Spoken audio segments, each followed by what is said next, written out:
Hello and welcome everyone. आज हम लोग देखने वाले हैं प्रश्न संग्रह 43। प्रश्न संग्रह 43 से पहले हम लोग प्रश्न संग्रह 42 में जो सीखा गया था वो देखेंगे। देखिए मैंने यहाँ पे एक वृत्त बनाया है, उसका केंद्र क्या है? ओ। Very good. उसका केंद्र क्या है? ओ। मैंने अगर ओपी रेखा खींची तो ओपी क्या हुई? उसकी त्रिज्या। क्या हुई ओपी? उसकी त्रिज्या। ठीक है। मैंने एक लाइन ऐसी खींची सीधी ए बी क्या हुआ? उसका व्यास बराबर ए बी क्या हुआ? व्यास। मैंने सी डी एक लाइन खींची, ये क्या हुआ? जीवा। ये व्यास क्यों हुआ? क्योंकि ये केंद्र से होकर गुजर रहा है इसलिए। पर सी डी ये केंद्र से होकर जा रही है क्या? ये वृत्त के दो भागों को जोड़ रहा है, ये भी वृत्त के दो भागों को जोड़ रहा है, पर यह रेखा केंद्र से होती हुई जा रही है ए बी। क्या सी डी केंद्र से होती हुई जा रही है? नहीं। यानी ये क्या हो गई? जीवा। समझ में आया? ये था हमने पिछले पार्ट में देखा। इसे त्रिज्या कहते हैं। केंद्र से लेकर वृत्त को जो एक लाइन जोड़ती है उसे त्रिज्या कहते हैं। जो वृत्त का एक ओर से लेकर दूसरी ओर तक उसको जोड़ता है उसे व्यास कहते हैं। और जो वृत्त के दो बिंदुओं को जोड़ता है पर बिना केंद्र के जाए तो उसे क्या कहते हैं? जीवा। ये है जीवा और ये है व्यास। ए बी है व्यास, सी डी है जीवा, ओपी है त्रिज्या। अगर इस वृत्त में मैंने ए बी एक जीवा खींची, ए बी एक जीवा खींची, ठीक है, तो ये वृत्त को दो भाग में बांट रहा है। ठीक है। मैं यहाँ पे एक पॉइंट ले रही हूं y और यहाँ पे एक पॉइंट ले रही हूं x। तो ये वृत्त को क्या कर रही है? ये रेखा जो है वृत्त को दो भाग में बांट रही है। एक भाग है ए एक्स बी, इसे कहते हैं चाप। क्या कहते हैं? चाप। ए एक्स बी। और एक भाग हुआ चाप ए वाई बी। पहला भाग क्या हुआ? ए एक्स बी और दूसरा भाग क्या हुआ? ए वाई बी। समझ में आया? दो चाप है इधर, चाप ए एक्स बी और चाप ए वाई बी। मतलब अगर किसी वृत्त में कोई जीवा होगी तो वो जीवा क्या करती है? वृत्त को दो भागों में बांटती है। इसमें से कौन सा बड़ा भाग है, कौन सा छोटा भाग है? अगर आप ए वाई बी देखोगे तो ये बड़ा भाग है, बराबर, ये बड़ा चाप है, तो इसे बोला जाता है दीर्घ चाप। इसे क्या कहा जाता है? दीर्घ चाप। क्योंकि ये बड़ा है इसलिए उसे क्या कहा जाता है? दीर्घ चाप। वही ए एक्स बी देखोगे तो ये छोटा है, छोटा वृत्त का भाग कवर कर रहा है, तो इसे कहा जाता है लघु चाप। इसे क्या कहा जाता है? लघु चाप। समझ में आया? जो बड़ा चाप होगा उससे दीर्घ चाप, जो छोटा चाप होगा उसे लघु चाप कहा जाएगा। ठीक है। समझिए मैंने ये व्यास खींचा, ठीक है, आर टी। तो अभी ये वृत्त को कितने भाग में बांट रहा है? दो भाग में, एक ऊपर एक नीचे। पर अगर आप ध्यान से देखोगे तो ये दोनों भाग क्या है? समान है। अलग अलग है क्या? कोई छोटा है कोई बड़ा है क्या? नहीं। फिर जब ऐसी रेखा खींची जाती है, मतलब व्यास खींचा जाता है, तो वो वृत्त को दो भागों में बांटता है और ये दोनों भाग कैसे होते हैं? समान होते हैं। और इसे, ये जो ऊपर वाला भाग रहेगा इसे कहेंगे अर्धवृत्त, क्योंकि ये आधा वृत्त है। आधा। और नीचे वाले भाग को भी क्या कहेंगे? अर्धवृत्त। मतलब ये अगर आप बीच में से एक आधी रेखा खींचती हो तो क्या करती है? वृत्त को दो भागों में बांटती है और उन्हें क्या कहा जाता है? अर्धवृत्त कहते हैं। ठीक है। और ये दोनों चाप, ये ऊपर वाला चाप और नीचे वाला चाप, दोनों क्या होंगे? समान होंगे। समझो मैंने इधर y लिया और इधर x लिया, तो आर एक्स टी और आर वाई टी, ये दोनों जो चाप है ये दोनों क्या होंगे? समान होंगे। ठीक है। अब अगली एक आकृति देखिए, यहाँ पे चाप है ए जेड बी और यहाँ पे क्या कर दिया गया है? इसको एक कोण बनाया गया है। ठीक है। संलग्न आकृति में बिंदु ओ वृत्त का केंद्र बिंदु है।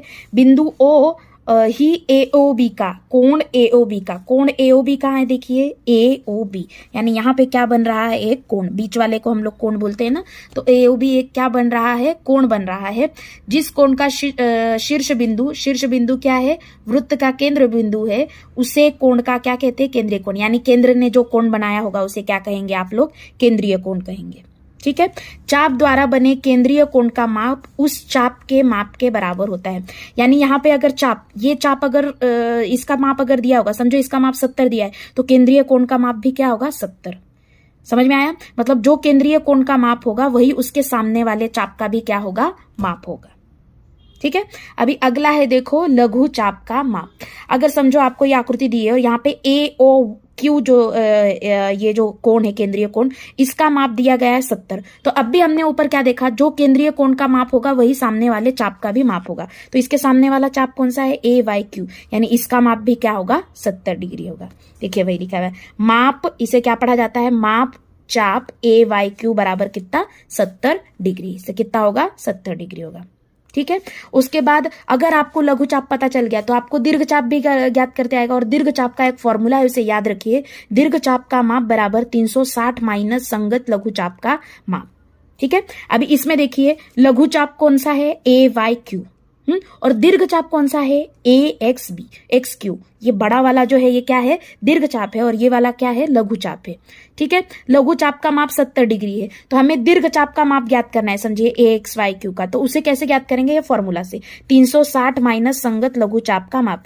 ये लिखा 360, संगत लघु चाप कितना है, संगत लघु चाप कितना है, 70। 360 में से 70 गए, कितना आएगा, 290। समझ में आया। मतलब आपको अगर एक भी चाप का माप पता चल गया तो आप क्या कर सकते हो, दूसरे चाप का माप ज्ञात कर सकते हो।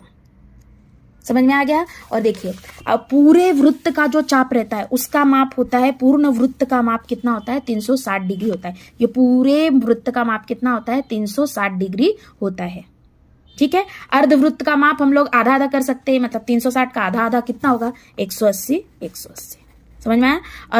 अर्धवृत्त का माप कितना होता है, 180 180, क्योंकि पूरे का होता है 360, तो आधे का कितना होगा, 180। ऊपर वाले का 180 होगा, नीचे वाले का 180। ये 3 पॉइंट याद रखने हैं। लघु चाप का माप, जो लघु चाप का माप होगा वही केंद्रीय कोण का भी, जो इस माप चाप का माप होगा वही केंद्रीय कोण का होगा, जो केंद्रीय कोण का होगा वही इस चाप का माप होगा। ठीक है। दीर्घ चाप का फॉर्मूला याद रखिए, 360 माइनस संगत लघु चाप का माप, और अर्धवृत्त का माप हमेशा कितना होता है, 180 डिग्री होता है, याद रखिए। ठीक है। अगला है देखिए 43 का पहला प्रश्न, सही विकल्प चुनिए। यदि चाप ए एक्स बी और ए वाई बी, दो चाप है, एक आकृति में क्या है, दो चाप है, एक है ए एक्स बी और एक है ए वाई बी। ए एक्स बी का माप 120 डिग्री है, तो हमें ए वाई बी का माप ज्ञात करना है। ठीक है। दोनों अभी हमें बताया नहीं है कौन सा संगत कौन सा लघु चाप है, कौन सा दीर्घ चाप है, हमें बताया है क्या, ये नहीं, पर एक चाप का माप दिया है 120। हाँ, अभी पूरे का माप कितना होता है, अब भी हमने देखा पूरे का माप, पूरे वृत्त का माप कितना होता है, 360। 360 में से ये कितना है, 120। तो दूसरा कितना होगा, क्या करेंगे उसके लिए, 360 में से उसको क्या करेंगे, माइनस करेंगे, और वही आ जाएगा क्या, हमारा ए वाई बी का माप। ठीक है। देखिए ए एक्स बी और ए वाई बी चाप है, हमने समझो डायग्राम निकाल ली, ए एक्स बी और ये दूसरा है ए वाई बी।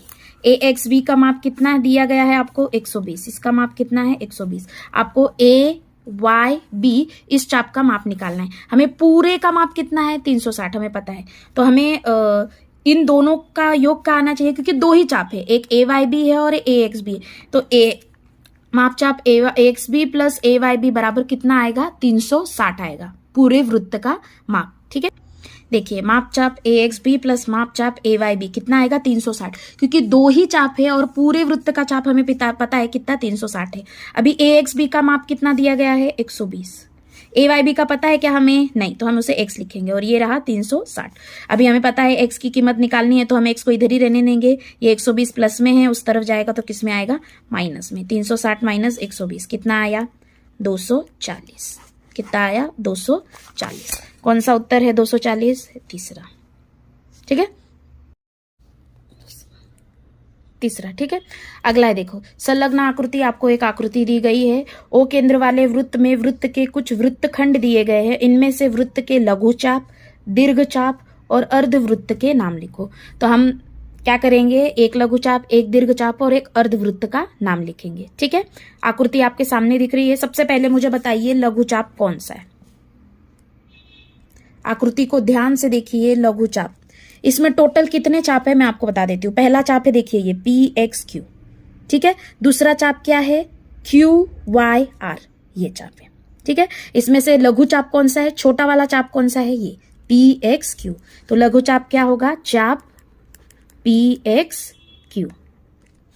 ठीक है। लघु चाप पी एक्स क्यू। और देखिए अभी दीर्घ चाप कौन सा होगा, दीर्घ चाप कौन सा होगा, बड़ा वाला, ये क्यू वाई आर। तो लिखिए चाप क्यू वाई आर। ठीक है, उसके बाद अर्धवृत्त, अर्धवृत्त का नाम लिखिए। अर्धवृत्त कौन सा होगा? ऐसी कौन सा लाइन या रेखा है जो दो वृत्त को दो भागों में बांट रही है, उसका नाम बताइए।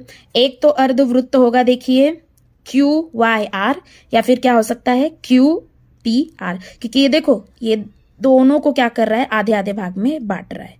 ठीक है, दो हो सकते हैं। पहला लिखेंगे Q P R, Q P R और क्यू पी आर, और दूसरा क्यू वाई आर।